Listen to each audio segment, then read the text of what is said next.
في الجزائر مواطن جزائري يدعى أحمد بن عودة.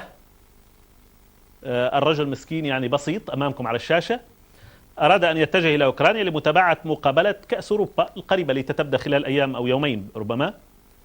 هناك تم إيقافه، اعتقل حتى ثاني يوم، وبصق هكذا، بصق رجل الأمن على جوازه الجزائري وقال له بالحرف الواحد، والعهد على الراوي طبعا، صرح لصحف جزائرية ولا أظنه يكذب، يعني قال له عنصر الأمن هناك: الجزائريون وسخون. أبلغ هذا الشاب، أبلغ شقيقه في الجزائر، طبعا لدى اعتقاله ليلتها شقيقه في الجزائر اتصل بالسفارة الجزائرية في أوكرانيا، لم تفعل شيء السفارة، كمعظم السفارات العربية للأسف.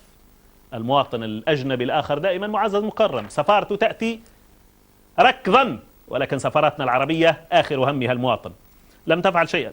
المهم على كل حال رحل الشاب مسكين وعاد إلى الجزائر وخسر التذكرة ولم يتابع المباراة، وهو شاب بريء كل ما يحلم به هو أن يتابع لعبته المفضلة كرة القدم. طبعا يفترض بأن السلطات الجزائرية تتعامل بندية، وعلى المواطن الجزائري الشريف أن لا يتصرف طبعا تصرفات لا تعكس قيم حضارية عالية وخلق عالية. الأوكرانيين في الجزائر هم محميون معززون مكرمون إخوانكم وفي أي مكان، ولكن يجب على الجزائر كدولة أيضا أن تراعي هذه القيم وأن تتعامل مع أوكرانيا بالند وتطلب منها الاعتذار علنا وتوضح ما جرى.